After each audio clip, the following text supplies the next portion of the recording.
முருகனுக்கு ஹரோகரா. ஃப்ரெண்ட்ஸ், இப்போ பிளேஸ்மெண்ட் ஆகிருக்கிற கிரகம் 28ஆம் தேதி நீங்கள் பார்த்தீங்கன்னா செவ்வாய் கன்னி ராசிக்கு வராரு. செவ்வாய்க்கு ஆப்போசிட் அப்படியே பார்த்தீங்கன்னா மீன ராசியில் சனீஸ்வரன் இருக்கார். சனீஸ்வரனுக்கு ஆப்போசிட் அப்படியே பார்த்தீங்கன்னா செவ்வாய் இருக்கார். செவ்வாய் சேனாபதி ராஜா. இவர் சனி மக்களோட பவர்.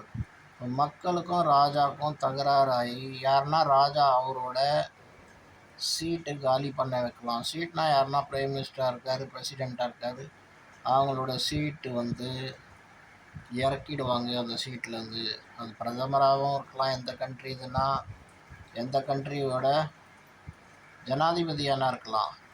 மக்கள் மூலியமாக புரட்சி ஸ்டார்ட் ஆகும். மக்கள் மூலியமாக பிரச்சனை ஸ்டார்ட் ஆகும். எதுனா நாட்டில் தேவையில்லாத ப்ராப்ளம்ஸ் நடக்குதுன்னா இந்த மாதிரி கிரகங்கள் ஒருத்தர் ஆப்போசிட் உட்கார்ந்தாங்கன்னா அந்த நாட்டில் பயங்கரமான ப்ராப்ளம்ஸ் உற்பத்தி ஆகி மக்கள் மூலியமாக தீர்மானம் எடுத்து அந்த மனுஷனுக்கு என்ன பனிஷ்மெண்ட்டோ அந்த பனிஷ்மெண்ட் கொடுப்பாங்க.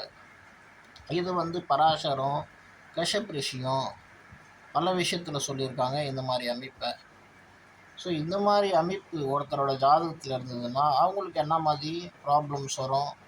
அவங்க சப்போஸ் பொலிட்டிஷியனாக இருக்காங்க, இல்லைன்னா பப்ளிக் சர்வீஸில் இருக்காங்கன்னா ரொம்ப ஜாகிரதையாக இருந்து அவங்களோட டிசிஷன் எடுக்கணும். இல்லைன்னா பெரிய ப்ராப்ளம்ஸ்லாம் மாட்டலாம். அதுக்கு என்ன ரெமெடிஸோ அந்த ரெமெடிஸை பார்த்துட்டு அவங்க போகணும். வாழ்க முருகப்பெருமான்.